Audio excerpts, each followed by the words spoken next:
Alors bonjour, bienvenue à cette chronique pour comment s'habiller pour courir l'hiver ou comment s'habiller pour courir pour faire une course à obstacles.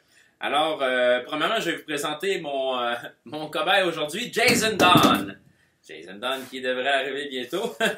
Et il est quasiment prêt. Il manque quelques petits éléments.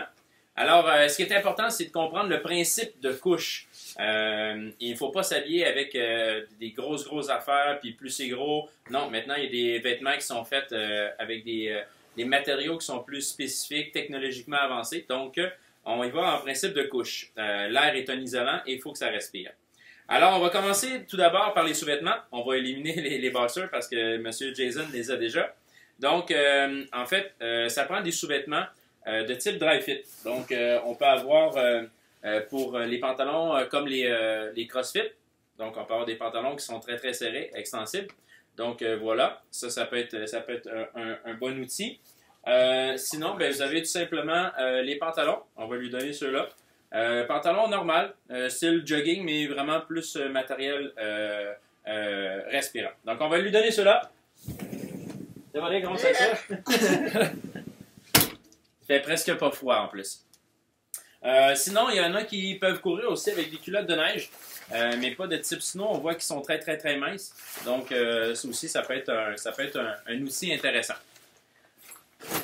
Deuxième étape, on a le haut du corps. Donc, encore une fois, qui peut être un dry fit. Il y a Nike qui fait des vêtements comme ça. Il y a aussi Under Armour qui ils vont avec le Hot Shot, etc. Donc, ça peut être des bons vêtements. Donc, ici, on a justement un vêtement Under Armour qui est beaucoup plus épais que le dry fit parce que l'intérieur va être un peu plus doux à cause du revêtement. On va lui donner ça. Ouais, fais-tu frais? Non. Il n'y a pas dit gros mot. Troisième étape, ensuite, c'est les bas. Donc, on a plusieurs façons d'avoir plusieurs types de bas. On a les bas en laine bien normales, sauf qu'ils peuvent, pour ceux qui transpirent beaucoup, peuvent garder l'humidité et dans les souliers, peuvent faire en sorte que ben, c'est pas l'idéal. L'idéal, c'est avoir des bas longs, premièrement, et aussi d'avoir de la laine mérino. Donc, qui peuvent être très utiles pour courir l'hiver. On va lui donner cela. Hey! C'est de la mérino, man! Par la suite, il y a les espadrilles, les souliers, les bottes qu'on va utiliser. Alors, on a plusieurs types de bottes. On peut avoir des bottillons comme ça ici, avec des crampons. Habituellement, les bottillons sont difficilement flexibles. Fait que pour ceux qui veulent performer, c'est peut-être pas l'idéal. Donc, mais en même temps, c'est une botte qui est isolée davantage qu'un espadrille. On a des bottillons ici, comme ça, vraiment de trekking, de hiking. Encore une fois, plus difficile à faire la flexion. Sinon, ben, vous avez... J'ai pas de l'air d'un gars qui n'est pas préparé. Vous avez les genres de speed cross de Salomon ou les Field Racer. Donc, avec des crampons, super intéressant. Pour donner un peu plus de détails, le Speed Cross, il faudrait que ce soit marqué Climat Shield dessus pour être sûr qu'il soit imperméable. Donc, beaucoup plus flexible, okay? Ce qui va vous aider à performer davantage. On lui donne dessus directement dessus. Oh, il est bon. Oh, nice. Oh. Donc, pendant qu'il enfile ses chaussettes, je peux peut-être vous montrer deux éléments de chaussures à éviter. Si on peut juste me donner la botte ici. Ici, la botte Sorel à éviter, c'est vraiment lourd. Oubliez ça, là. Pas besoin de ça. Et n'importe quelle espadrille normale, style de CrossFit ou de running, c'est beaucoup trop plat. Donc, oubliez ça, c'est pas du tout l'idéal. Par la suite, on a le manteau ou le vêtement, en fait. Donc, vous pouvez avoir un t-shirt comme le mien, un t-shirt coton watté. Encore une fois, vous savez que ça se peut que ça garde la chaleur, puis c'est difficile à enlever.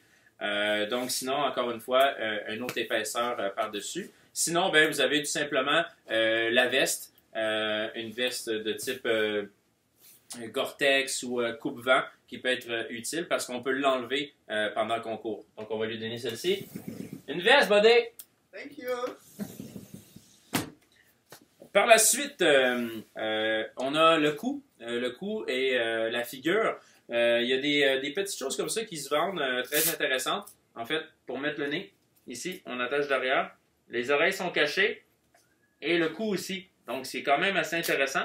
Sinon, ben, le fameux cache-cou, le cache-colle, le collet, très intéressant également. Allez chercher. Et par la suite, il y a les gants. Les gants, il y a plusieurs types de gants. Moi, personnellement, je cours souvent avec des gants qui sont quand même assez épais. Je vais être sûr de ne pas avoir froid, donc ils sont quand même assez gros. Mais dans le temps d'une course à obstacles, on va peut-être y aller vers un gant peut-être un peu plus flexible, rigide, pas rigide, mais flexible et avec des petits coussins, parce qu'il y a des monkey bars à faire, il y a des mouvements à faire au sol. Donc, un gant isolant, mais malléable. Donc, on va poursuivre avec ça. Tiens, les gars! Et la dernière étape, et non la moindre, ben c'est les oreilles. Là, ici, on a un exemple qu'il y avait déjà les oreilles couvertes, mais la tête aussi. La tête est un évacuateur de chaleur.